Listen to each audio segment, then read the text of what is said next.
Hello, everybody. Welcome to Take the Black Live, the one and only House of the Dragon after show that takes pride in getting it right. I am Dan Selcke, the editor of winterscoming.net. I am here with Savannah Leigh of Fansided and Doggo.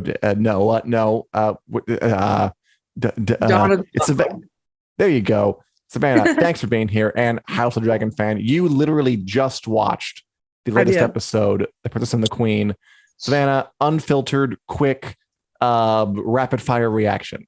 Mind blown. It was so good. Like the parallels from the first episode to this episode. Y'all were talking about it a little bit last week, and it was awesome. I loved all the dragons.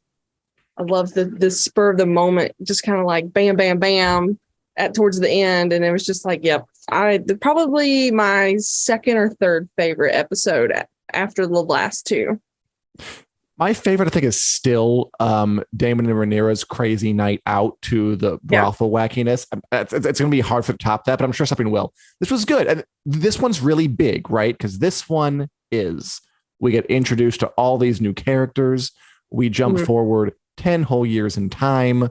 We have to memorize a lot of new names. And I guess my first question for you, for everybody watching, thanks for watching, everybody. Hello, Martha. Hello, Lewis. Hello, Julie. For on YouTube and Facebook. Thanks for watching, everybody. My question for you, Savannah, and for everyone out there is, was there anything unexpected about the 10-year time jump? You came out on the other side of this and you're like, I did not expect it to be that way. Because I have an answer for this. And I'm curious to see what you think. Probably the way Alicent automatically treated Rhaenyra. Like they were kind of cordial at the end of the last episode, and then 10 years later, Alicent is just Queen Bee, and not in like the positive Queen Bee way, in like I don't like her at all kind of way. I didn't like that at all. And then I felt like Harwin Strong was a lot softer, but then again, I understand why. Yeah. I mean, how big of D word Sir Kristen was. Oh, God. Dick. I think we can say Dick can get away with it. Probably. We'll see. Yeah. I hated Christian last week and I hate him this week, but I'll try to go away from that because I kind of get down a rabbit hole there. Alicent was the biggest, just sort of surprising. I was having to acclimate as to how forceful she was. Like, because you're right, because last time we saw her 10 years ago, sure, she wore a statement piece of a green dress, but she wasn't this bellicose. She wasn't like, she stands up, she like defies King Viserys like to his face, like when he's like, you should accept that offer to marry your daughter Helena to Rhaenyra's eldest son Jace. New names, come on, everybody, get used to them. And she basically says, you can do as you wish when I am cold in my grave. And I'm like, damn, Alicent, he's the king. I know you're settled, but that seems, she's very bold. She's a bold person. Yes. And I also feel like she cares way too much about whether or not Rhaenyra is doing the right thing or the wrong thing. Like at this point, you're already queen. Like, why are you caring so much about what Rhaenyra is doing when you clearly know that Laenor is who Laenor is? Like, I'm sorry, but that's just not a secret. And if anyone thinks it is, they're just not paying attention. And I think Alicent's one of those people, if she's still caring that much. But I think she's getting more like her father in this episode, more defiant, more manipulative. And the whole opening scene of her making Rhaenyra come to her was wild. That was great. I mean, great in that Game of Thrones way where it was kind of horrifying, but sorry, go on. Yes. The way that they shot it and then like seeing the blood coming out from under her, she's walking, like that was such a, like, to me, it's just like a power move from Rhaenyra, because she's like, I don't care, I'm going to bloody up your whole castle since you want to be this kind of petty. Yeah. I mean, it was a like a series of like power moves being answered. Like Alicent's making a power move by like saying, oh, you delivered a baby, come show it to me. And the Rhaenyra's power move is like, fine, I'll do it. I'm gonna walk up these stairs pregnant and everything, carrying my baby I just had 3 seconds ago. It was I liked the scene a lot because of how tense it was without being like a battle, Like it was full of this kind of just intense violence in a way. Like walking up steps after you just had a baby, that's brutal. But it didn't involve like a literal fight, even though people were like really at loggerheads. Also, I just gotta say this: the sound effect of the baby coming out the birth canal. I don't know about you, that kind of got to me. I was like, they're going there. They're not sparing us. This is full science class, high school that day. We all saw the video. They went for realism, which is what Game of Thrones wants, and I'm impressed they keep finding ways to push that envelope here at HBO. Not television, HBO. I was thinking about it while you're talking, that Alicent was, claiming how easy her birth was for all of her children, and then Rhaenyra's clearly struggling and obviously not the easiest, but at the same time, it was just like she was trying to see just how strong Rhaenyra is. And that's just kind of how I'm thinking about it right now. But that was Rhaenyra being like, you know what? Like, I'll show you who's strong, and I'm just going to bleed all over your floor. And I don't care that you deal with it. As practices. Have Kristen clean it up. That's what he's good for. And part of me thinks, so not to jump ahead, but like part of me thinks like the Queen and Kristen has something going on the way that they were talking to each other. Maybe, probably not. She's too goody.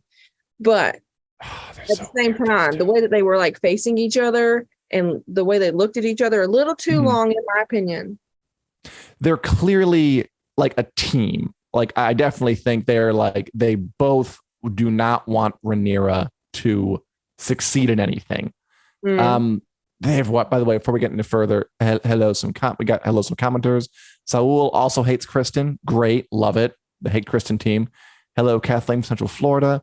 Howdy, Ms. Empress Marina over on YouTube, and retweeted. Yes, we're talking about the episode. We are going to kind of spoil it because we want to talk about it. And as Robert Harris says, and we got some good stuff. It's interesting. Okay, I'm going to read Dan Pasatero's comment because I'm intrigued. Absolutely the worst show I've seen on TV. I'd rather watch Mork and Mindy Nanu Nanu. What a proverbial abortion of a show. They could have showed you people pooping on Game of Thrones, and it would have been better than any episode of House of the Dragons. Dan Passatero is coming hard. Dan Passatero is not enjoying this episode or the show. You do you, Dan. I love your passion. Robert Harris with a bit more of a let's call it a measured critique, saying this is the first episode where I felt like they were moving too fast. I didn't think they were moving too fast.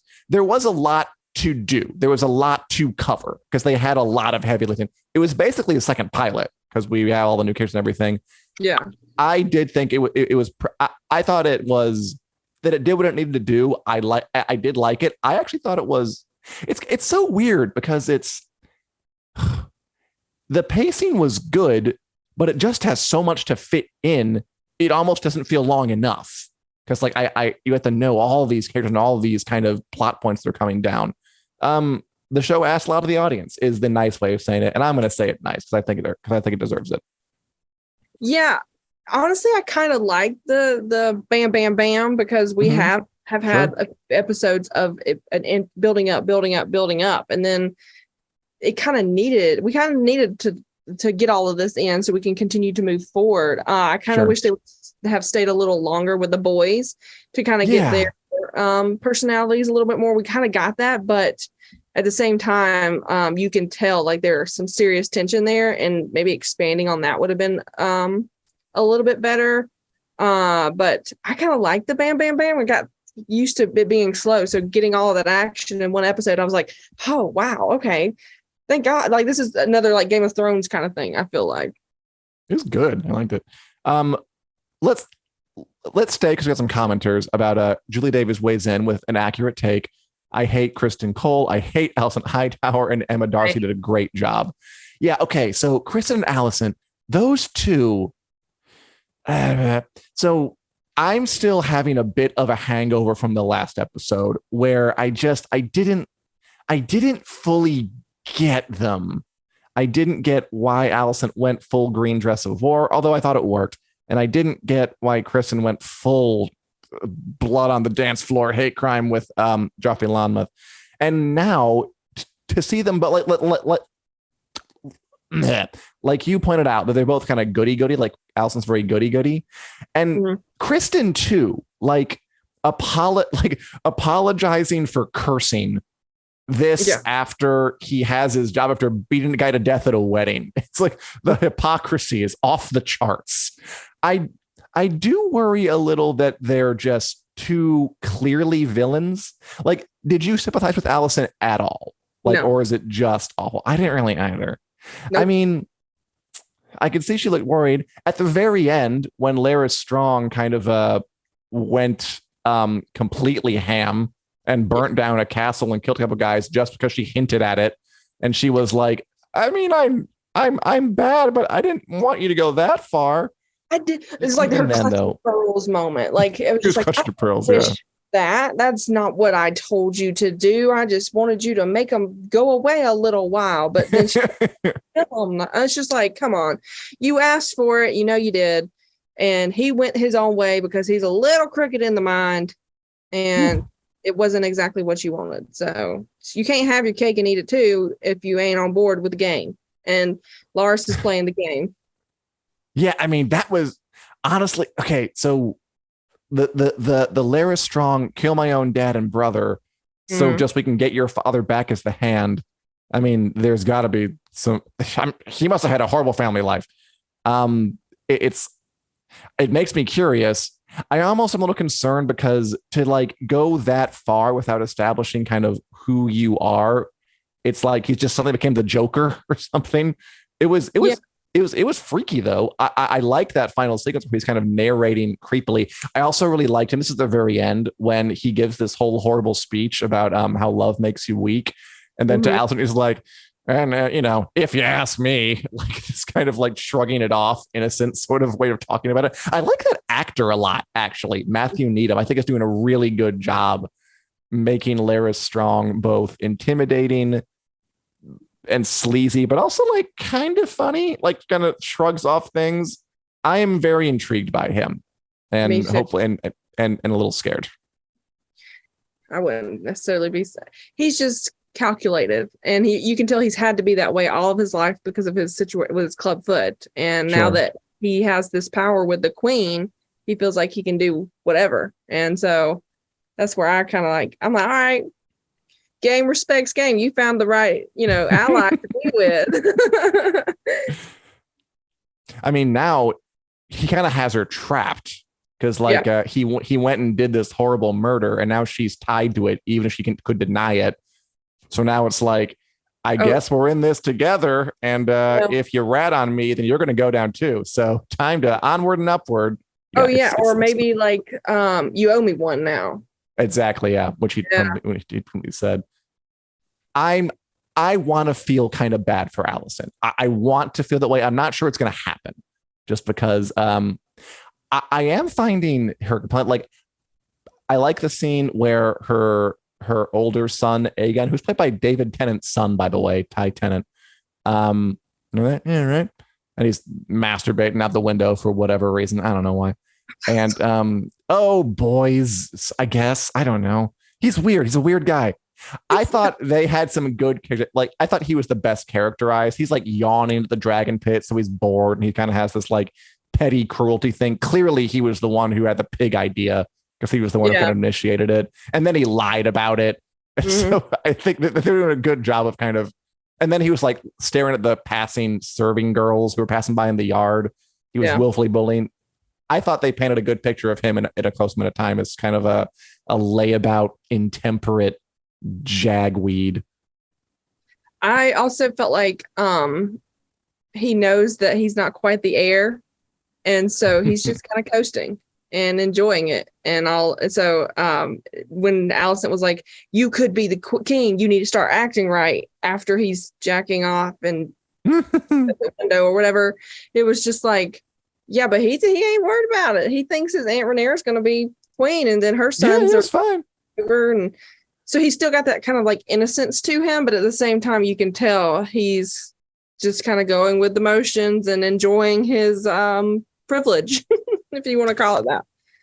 I can't say I liked it because these characters are not very likable. The whole Team Allison, But I was compelled. I like the bit where he's naked under the pillows with his mother, and and Alicent says like, she'll cut off Sean's session. Like, so, like, you are the challenge, Aegon, you stupid idiot. Come on, pay attention to me. Yeah, like she didn't just catch him doing what he was doing. They just don't even talk about it. As Julie says, I think Alicent is so jealous of Rhaenyra, and that is where most of her fear and hatred comes from. Just my opinion. I agree with you, Julie. I guess I wish I wish I understood Alicent so well I could like her even as she does horrible things. Like, I kind of liked Cersei back when she was doing horrible things. I don't feel that way with Alicent yet. Maybe she'll get there. We'll see. And as Saul says, yes, Machiavelli will be proud of Larys.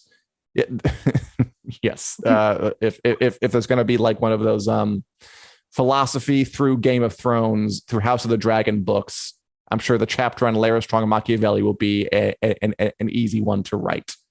Yeah. What do you think of the other kids? So we got Aegon. How about Rhaenyra's two boys, just whose names, just for the record, everybody out there, learn these names now. So Rhaenyra's two sons are Jaehaerys and Lucerys, and shortened to Jace and Luke. Luke, that's nice, right? Luke, nice normal name.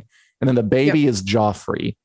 And then Alicent's kids are Aegon, who is the yawning masturbator, and then Helena. Am I wrong? Helena, who's the daughter who likes bugs, and then Aemond, who is the youngest one who went into the dragon pit. Any impressions of those, the other kids, Savannah? And then we'll greet our newcomer right after that. I thought Jace and Luke were just the sweet ones. Like, they were just innocent and enjoying the fact that he has a dragon and is able to learning to train him and stuff. I thought that scene was really unique. And even with the pig at the end of it, like, that was kind of funny because it was just like, haha, you don't have a dragon, fun kid plays. But like, to me, that's kind of the beginning of Aegon getting picked on and getting made fun of, and not Aegon, Aemond, yeah. Aemond. Little dude, little white hair dude, the one that went with the dragon. And so I feel like he is already like, how Ryan in The Office writes names down who tick him off. That's what he's doing. Yeah. And so Rhaenyra's two boys, I think, are just excited for another little brother. They're excited to learn new things, whereas the other two are very privileged, very spoiled, and mad that they're not just getting what they want. So right. I really liked Rhaenyra's kids. I felt like that was her and Harwin together. Like, you could tell like the best traits of them both were those two boys, at least from the little bit we got to see them. I agree. And again, I'm almost concerned. So, by the way, Daniel is here. Daniel Roman from winteriscoming.net. Hello, you and your green. Nice to see you guys. Yeah, ditto. You just live tweeted over at Wicknet. How'd that go? Did you have a good time? Yeah, it was a good time. This was a juicy episode, so there was a lot to comment on. This was a doozy. So what I miss? What are we talking about? Quite a bit. I have a question for you, because you and I, Daniel, have both read Fire and Blood, the book this show is based on. And speaking of the kids, Aemond and Aegon and Jaehaerys and Lucerys, and I agree, by the way, with you, Savannah, and with Lisa, there's a big difference between the family's sons. Rhaenyra is definitely more likable, which again is kind of weird because just I want to like both sides, but like Team Rhaenyra is definitely pulling ahead. However, I did kind of feel for Aemond when he was getting made, not at all when he was getting made fun of. And then he, I liked the kind of Goonies-esque descent into the dragon pit. Because I felt it like, okay, this kid yearns for respect, which is a recipe for disaster. But I liked that I felt something for him, considering that, again, Daniel, you and I know where that's going. He's like, he becomes one of the wildest of all. So I liked him as a kid, at least. Yeah, I was kind of surprised so yeah, we won't get into book spoilers here, but yeah, Aemond has a pretty wild arc in the story, and I didn't expect them to make him showing him being bullied as a kid. I don't remember that happening in the book. It makes sense. But I was kind of surprised they took that tack. I like it. I like how it makes Aemond a little more complex, and so I liked that, but I was surprised by it. Do you think the dragon he saw? I've seen people saying it's Dreamfire. I don't know who the hell it is. It's a big old so dragon. Brief. Yeah, it's so brief. It's really hard to tell. Those things were good though. By the way, Savannah, you brought up earlier that we saw some new dragons. What'd you think of Lena*'s dragon Vhagar? The oldest in Westeros. The coolest dragon. She, whatever it is, looks ancient, but at the same time, the kindness in its eyes before all of that happened, I was just like, this is the one I want. I want that one. He seems like a real loyal dragon, and so I thought he was the coolest. The detail in his face and everything was just really incredible to see that close up and stuff. But the dragons have been probably one of my favorite things about the whole thing, just because of how different every single one of them looks. And I'm glad that they did that, because I could never tell the other three apart in Game of Thrones. Right. Yeah. They learned a lot on Game of Thrones, I think, about how to differentiate them, and they're paying off now. And this episode was a dragon heavy one. We had Vermax in the which is Jacaerys's, all these names, dragon, him saying Dracarys, all these words. Then we had, I'm gonna go, Dreamfire, whatever that one is down there that Aemond found. And we had 3 dragons. No, 4. We have 4. Then we had Vhagar, and we had Caraxes that Daemon rides, which was a fun little sequence. This was a again, new pilot. We got to bring out. They spent some dragon money in this one. Yeah, Vhagar was really, really cool looking, and I agree, Savannah, about like the showing the emotion. Like I really liked kind of Lena's final scene, which is changed from the book. They gave her a little more dignity in the way she died, where she actually gets some control over it. That was powerful. I enjoyed that. I mean, it kind of sucks that another person had to die. I mean, but again, it's kind of a parallel to the first episode, obviously. Yeah, I'm just glad that Daemon gave her the option and did not just pick for her. Like she was just like, no, I'm gonna go out how I want to. And so that was about her dragon. And I don't blame her if she rides that big sucker. That's how I would want to go out too, instead of just dying, bleeding out on the table when you don't even know if the kid's going to survive or not. So I like that they did that, where it was just kind of like it showed the difference in Viserys and Daemon and their compassion, because Viserys was there. Whereas Daemon, we saw a little bit of a lighter side to Daemon this time. And I was just like, why do you keep doing this to me? Like, I don't want to like you, but like Daemon's Daemon. Daemon's probably my favorite character, just because he has so many different phases and different traits, and that compassion he showed for his wife just took him up a few more notches for me. That's what I want for Alicent. I want that kind of dimension, because I think you're right. Like Daemon, they're giving him all the dimension. Like he's a guy who will fully murder his wife and seduce his niece.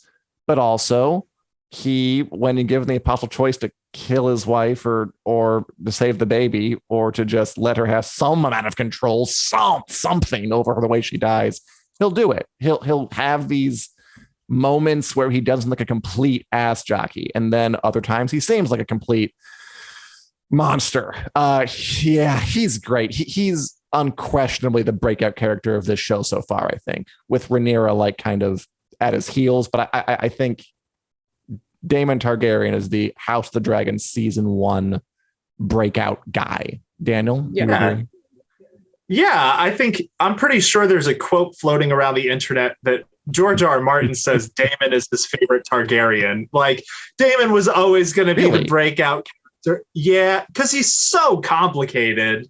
And he does so many awful things, and then less awful things, and seeing him be a father to Bela, like giving her high Valyrian lessons before bed, but at the same time he kind of ignores his other Rhaena because she doesn't have a dragon. So like even in that, they're showing the 3-dimensional. Like he can do good things, and there's still a bad side. They're never letting him just be a good guy. It's always got to have some kind of twist on it.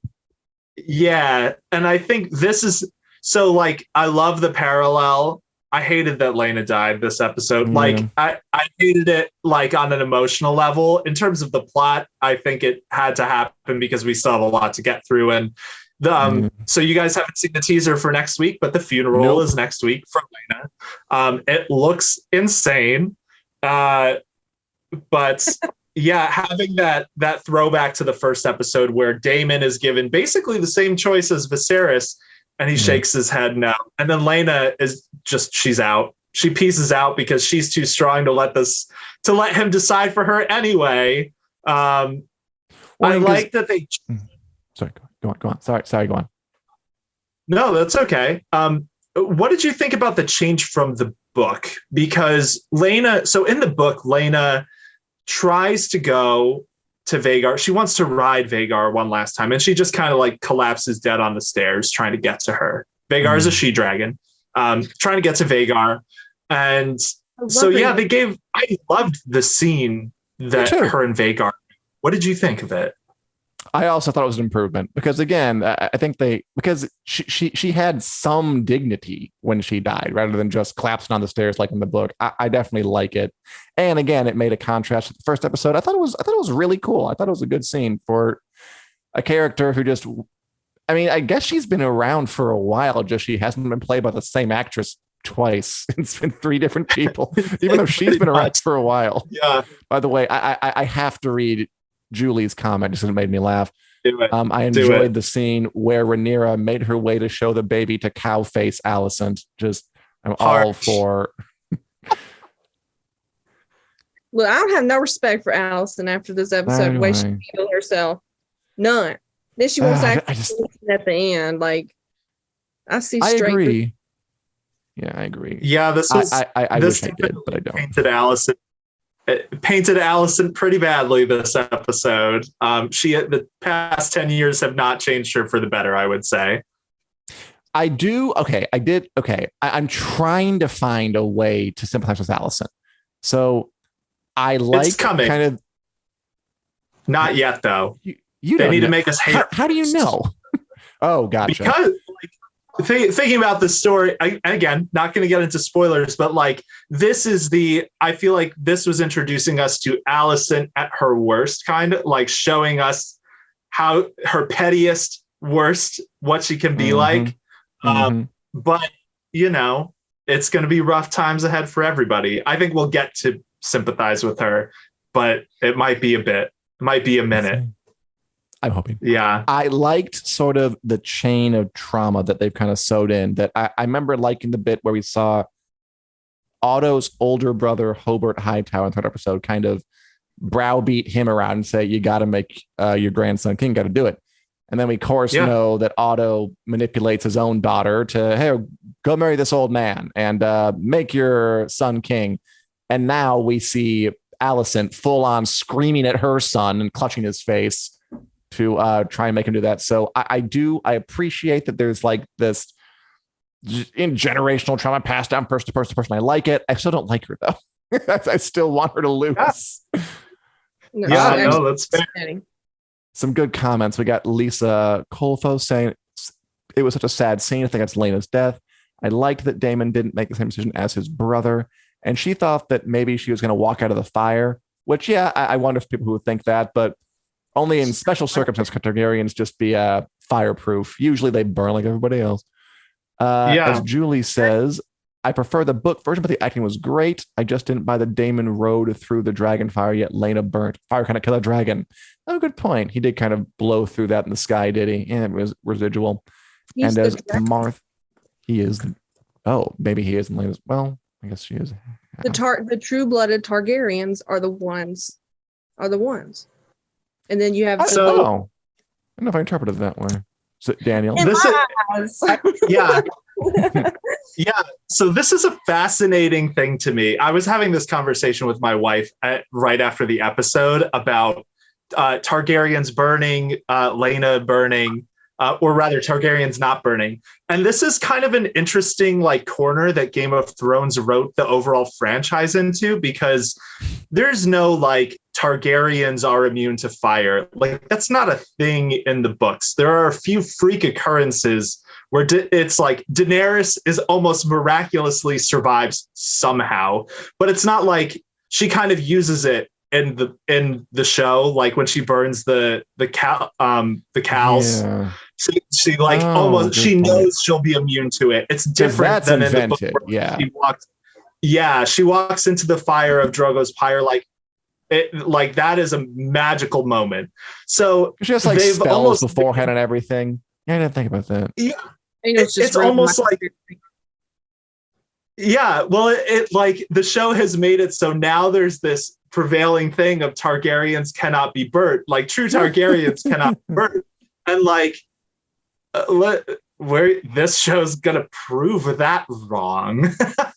That's I would jettison that idea. I think. I mean, look, for this show. when old Valyria exploded, the fires burned so high that even dragons burn. Fire can kill Fire can it kill a dragon? I mean, yes, it can. If it's hot enough, it can. We will. But yeah. That's a good point. Yeah, Game of Thrones did kind of muddy the waters there a bit, didn't it? Letting Daenerys just kind of survive stuff. Now I'm mad because I'm like, I had this whole conspiracy in my head. Now it's gone. And you're not alone. It's fair. I've heard that from so many people that like a true Targaryen cannot be burnt. And like that is just totally a thing that Game of Thrones kind of wrote itself into a corner with, because the Dance of the Dragons, they're definitely a lot of Targaryens are probably going to die in the wars to come. That's funny. Well, I thought it was like, because I thought it was like each generation has a dragon, and that dragon is the special one, and that's the one that cannot burn. I like that too. And that's why Dany's brother burned with the gold, and he was able to.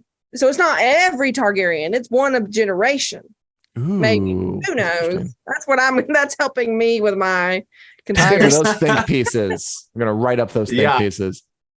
It'll be interesting to see what the show does with it. Me too. Julie bows to our greater knowledge. I mean, it's confusing, by the way, because there are mixed messages, so I don't blame anybody. So, okay, so we covered the birth walking. Oh, how about speaking of characters who are like Lena, who kind of introduced, have been around, but then kind of quickly die. Have any opinions on Harwin? Harwin Strong? Yeah, quickly die. Harwin Strong. I did too. I thought it made a very good impression in a short amount of time. Yep, the way he was. Sorry. No, after you.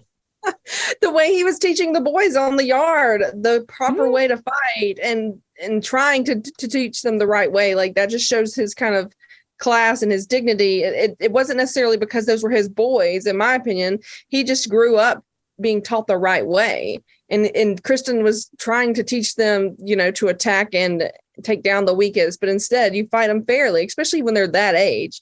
Obviously there's going to be boys that are a little smaller versus the bigger ones, and so if you tell them how to fight downward, the smaller ones aren't going to have that confidence. You got to be able to build their confidence up without ruining their technique. You got to teach them technique. Yeah, Kristen's tech. Yes, 100%. Kristen doesn't want them to have confidence. Kristen hates them because he hates Rhaenyra. Yeah, that scene. Ooh. So Harwin, I feel like Harwin kind of brought the soap opera-iness into this episode a little bit. There, there's a lot of, who's in relationships with who, all that kind of stuff this episode. But that training yard scene, man, you want to talk about dysfunction being passed down through generations. Yeah. Like Kristen and Harwin basically using the kids as a way to get their own aggression toward each other out. It was great writing, but that was hard to watch. But my favorite bit might have been King Viserys watching it going like, isn't this great? Aren't my grandkids and my kids the best? They get along so well. Everything's so cool. It's gonna be fine. And then they screw each other, and the best he can do is, and no one listens to him. Like the best he can do is say like Aegon, Yeah. Aegon, no, Aegon, and nothing changes. His wife doesn't listen to him. His kids don't listen to him. His grandkids listen to him.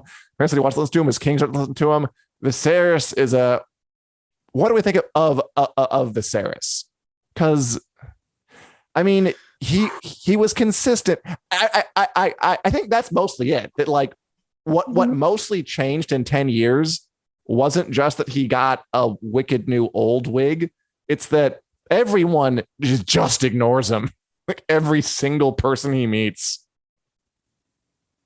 Yeah, I thought Viserys did staying consistent is a great way to put it. But I also appreciated him being obviously knowing that Rhaenyra's children are not Laenor's. So instead of him giving a crap about that, he's like, these are my grandchildren. I'm going to love them anyway. These are the future Targaryens of the country. Like, it's going to work out. Love is like, y'all know what's going on here. Why do you care so much, Queen? Let it go and let my grandchildren just be happy. But no, she got to do what she's got to. I like that everyone was too afraid to actually come out and say these kids are Harwins. Even Alicent didn't. She like said, how dare they betroth my only daughter to one of her plain featured children. Like even she won't say it because Viserys is there. So at least his presence is keeping people from outright being bald about it, even though people aren't really doing bald being doing what he says. Poor Viserys needs to. Whoever says he's so naive, Julie, Viserys is so naive. Yes, he is. Or is he just trying to do the right thing? And like you said, Savannah, and just like, but again, like he's trying to do a thing where like if I just say their grandchildren, everyone will, right? And he's wrong about that because a lot of other people are not following his lead, even though as the king maybe they should.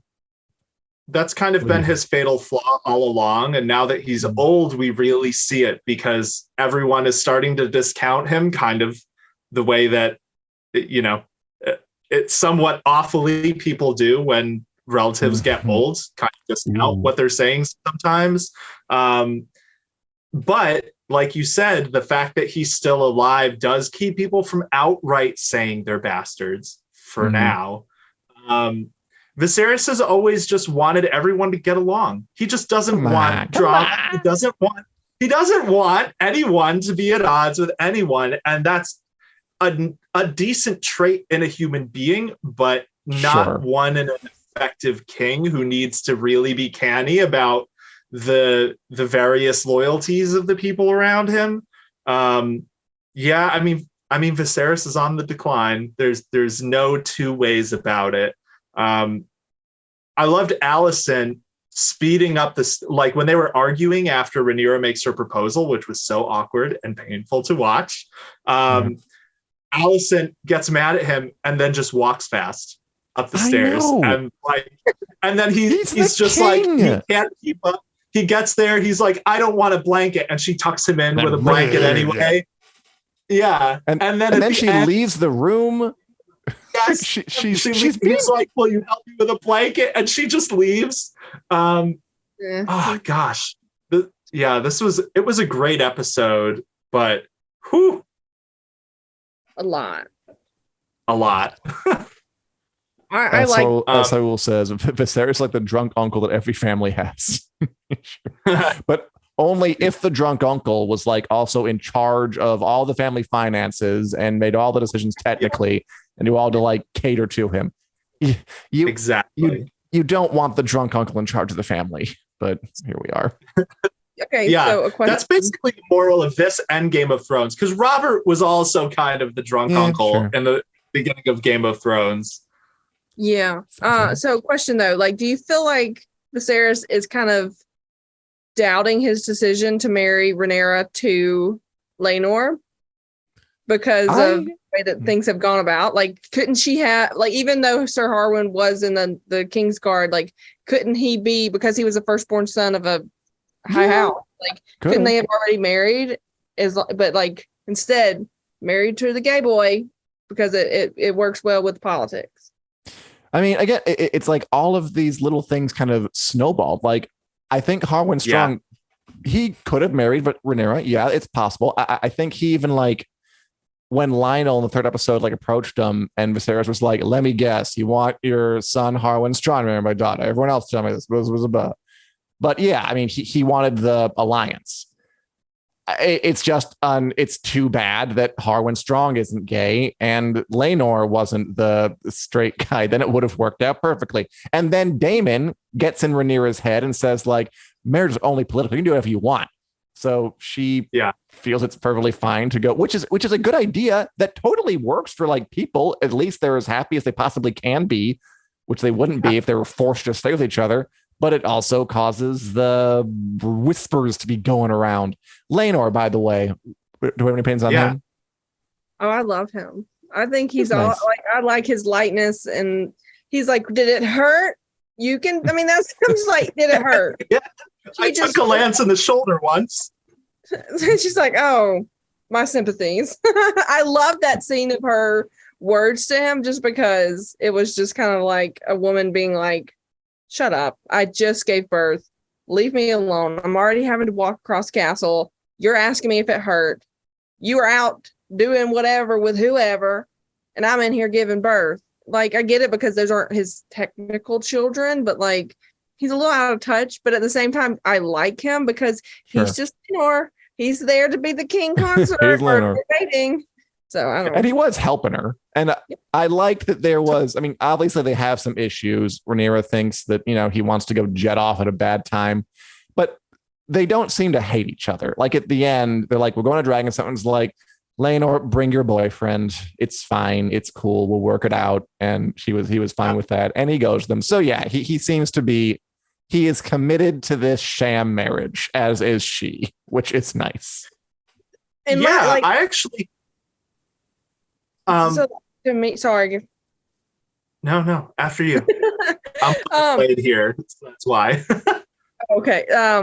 So to me, like, if Rhaenyra was a man and his wife was a lesbian and she refused to, like, I don't know that this would be the same issue.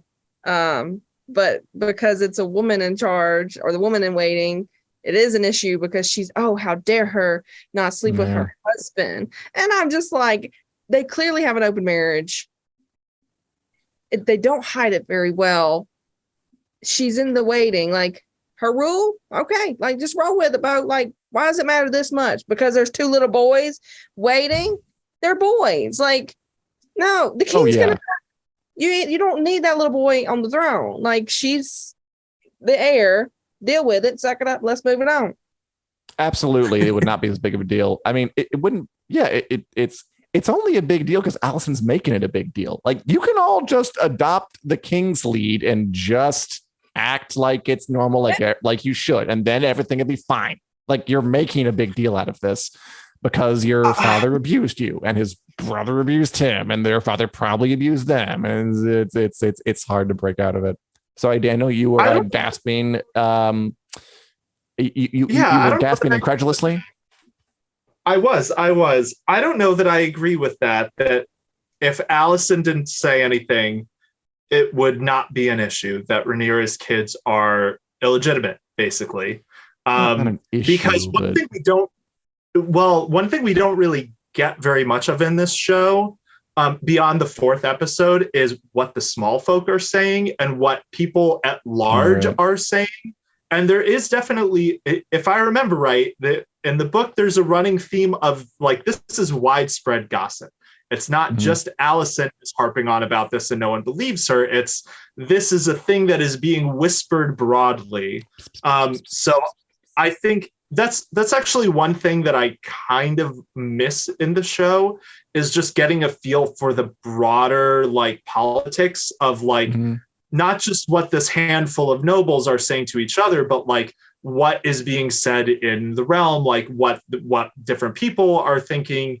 And I think the fact that Rhaenyra's kids are bastards would be a sticking point that we would eventually have to come back to even without Allison. Game of Thrones did that too, where it just kind of like it was from the nobles and kind of lost the rest of it. I don't know. And I guess crowd scenes are harder to do in COVID. I wouldn't hold out hope for that, but maybe. Yeah, season. I think Thrones did a slightly better job with giving us an eye, because we had people like Arya who were basically incognito among the small folk to see what people who weren't in court were saying.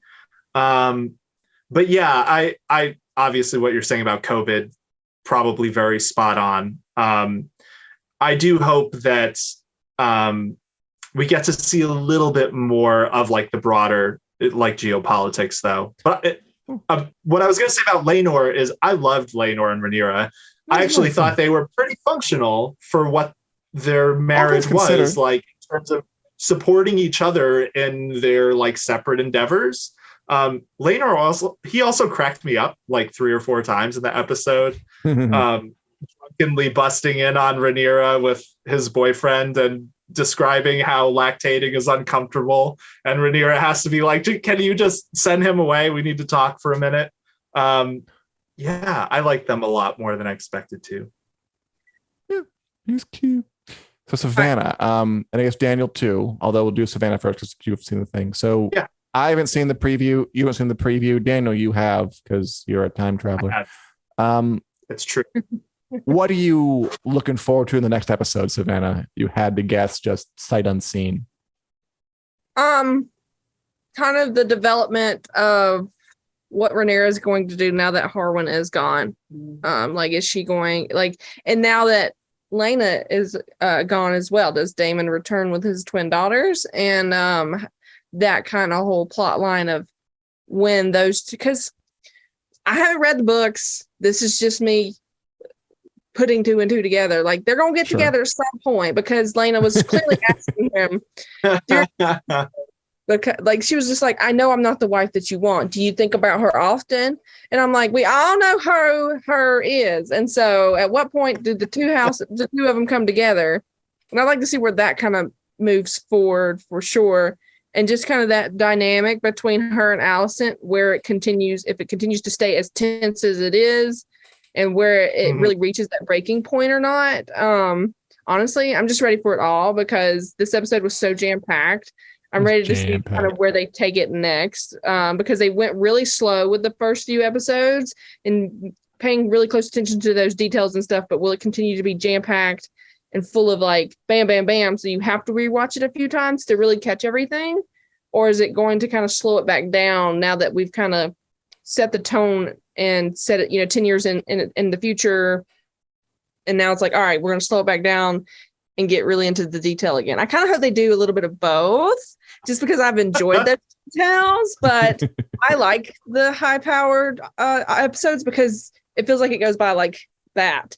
And then you're just like, oh, wow, I have to watch this again. This one was so packed. I definitely needed to watch this one more than once. Like, when I saw it in the screeners, I was like, okay, I got it. That's not going to be enough. My hope and my guess is that now that we've established like who the kids are and what the new status quo is, the others will be a bit more rising action. Like, but again, I'm also sort of spoiled because I read the damn books. Daniel, you saw the preview. What's it look like? Because we haven't seen it yet. I did. Man, I'm so excited for next week. I think next week is going to be one of the episodes that kind of lights the internet on fire a little bit.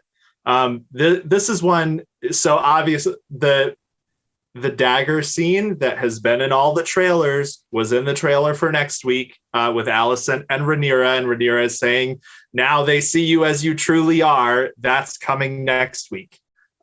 There's going to be some cool stuff with Vhagar next week that the trailer teased. And it looked like a big gathering of characters, probably the funeral for Laena Velaryon. So get these people in the room together. Fun. Always a bad idea. Please. Yes.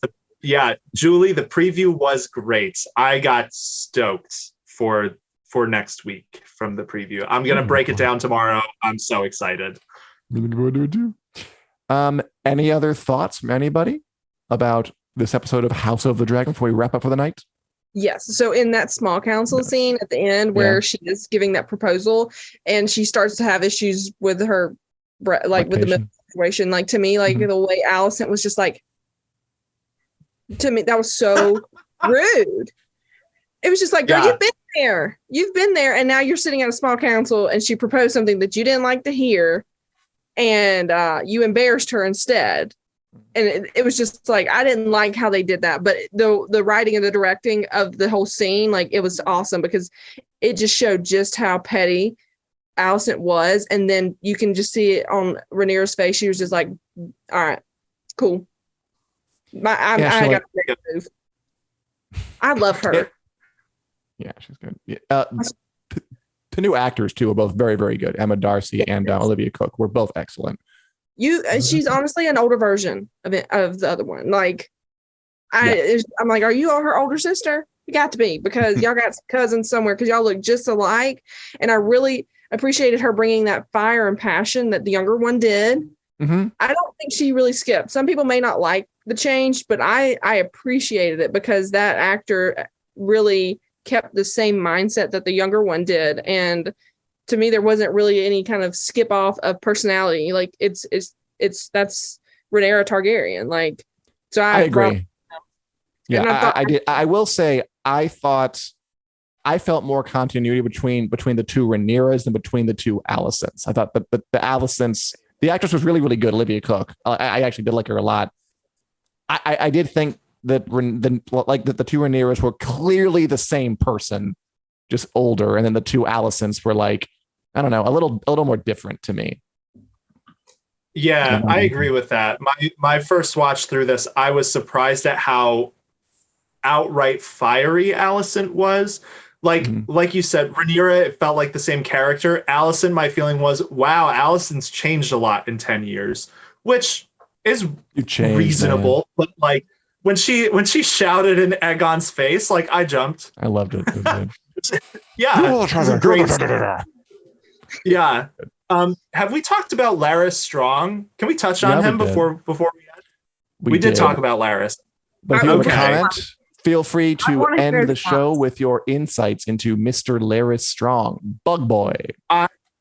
Bug Boy. Yeah, I want to know what the deal with the bug is. He likes bugs. So he likes bugs. That bug looked a little like a honeybee to me. I'm still sticking with that. I'm wondering if he's going to set up my boy Lyman Beesbury to get him kicked off the small council.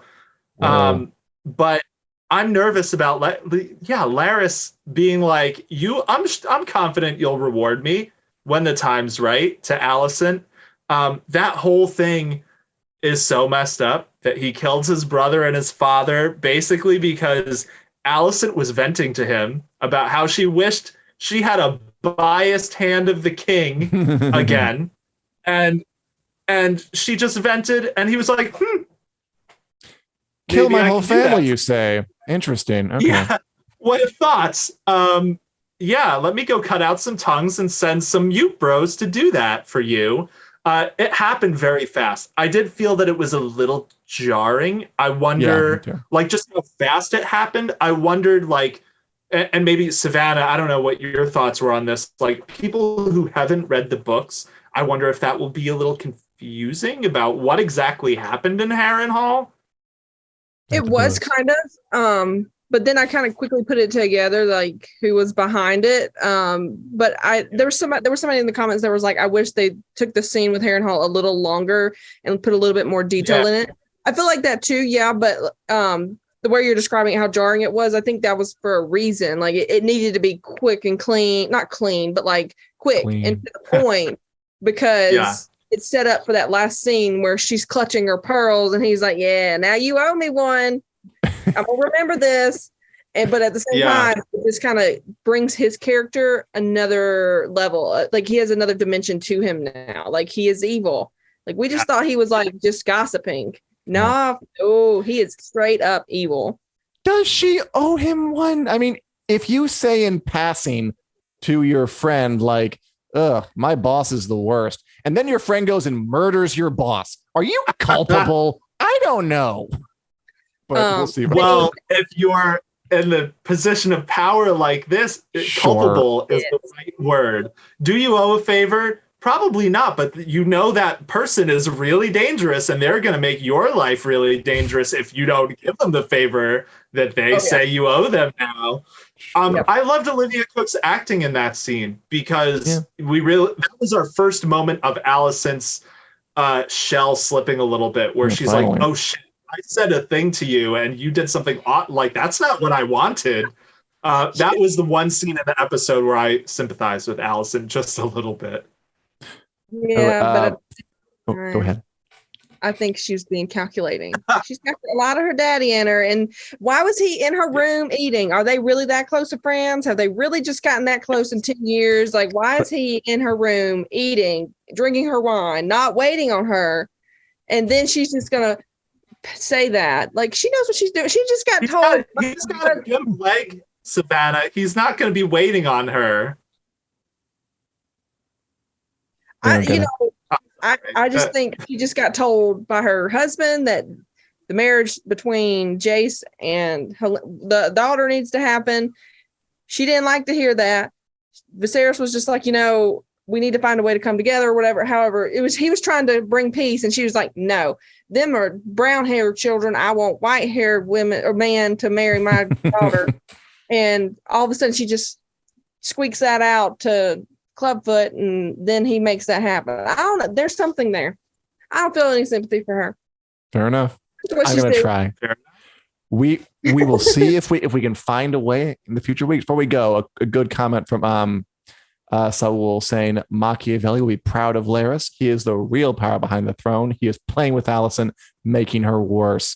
So Saul, a huge Larys strong booster, a Larys strong stan here on the account.